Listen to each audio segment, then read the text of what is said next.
சொல்லு கரெக்டா சொல்லு. ரொம்ப வேதனையா இருந்தோம்.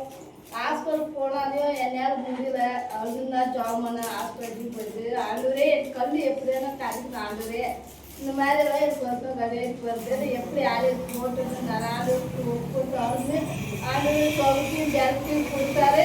அந்த நோய் இல்லாமல் போயிடுச்சு. நான் கண்ணீரோட ஆளுக்கு ஒப்பு கொடுத்து நான் ஞானஸ்தானம் எடுத்துட்டோம். நான் வந்து ஜாப் பண்ண ஆண்டவருக்கு அதுக்கு மகிழ நீ ஆக்செப்ட் கூட போட்டு ஒன்றும் நிற்காது வீட்டில் அப்படி நாங்கள் சொல்லி நான் அடுத்து ஜாமான அதே கரெக்ட் போலியா சொல்றோம். இவர்கள் தாய்க்கு காட்டேறி பிடித்துக் கொண்டிருந்தது. 20 வருடம் தன் பிள்ளைகள் எல்லா பிள்ளையும் பிறக்கும் வரையிலும் அந்த காட்டேரி அந்த அம்மா மேலே இருந்தது. ஆனால் அந்த அம்மா அடிக்கடி தள்ளிவிடும், அடிக்கடிக்கு அந்த அம்மாவுக்கு வந்துவிடும்.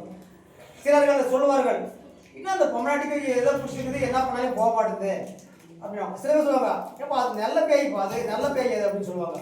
ஆனால் ஒரு நாள் என்னிடத்தில் சொன்னார்கள், அப்பா இது உயிரை வாங்கி கொடுத்தது போல் தெரிகிறது, சில நேரத்தில் பல்லை கடித்துக் கொண்டு வாயில் உரை தள்ளி விடுகிறார், இதெல்லாம் பயமாக இருக்கிறதுன்னு சொன்னார்கள். நான் அந்த வழியாக போய் கொண்டு வந்திருந்தேன். அப்பொழுது நாட்டுமலையில் அந்த மேஸ்திரியாக செய்து கொண்டிருந்தேன்.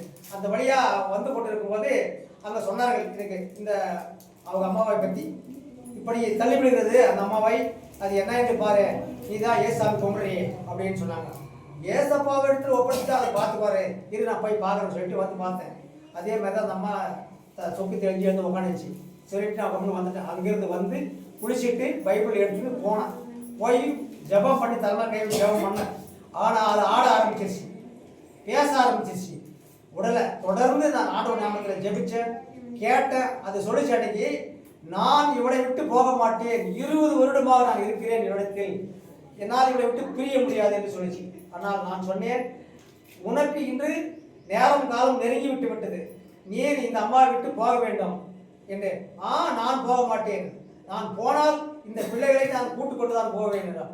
ஏன் நீ கொடுத்தியான? ஆமா, நான் தான் இந்த பிள்ளையெல்லாம் வளர்த்தேன், நான் தான் இந்த பிள்ளைகளோட இருந்தேன். அப்ப சொன்னேன், நீ இல்லை, இதை படைத்தவர் ஆண்டவர், இதை வளர்த்தவர் ஆண்டவர், நீ இதில் பங்கெடுக்க வந்துக்கிற, எங்களை ஏமாற்றி தின்ன வந்துக்கிற, கொல்ல வந்துக்கிற, இனி உங்களுக்கு இந்த அதிகாரம் கிடையாது, நீ கடைசி காலத்துல வேலையை காட்டின உட்காந்துக்கிறங்க, நீ கிளம்புன்னு சொல்றான்.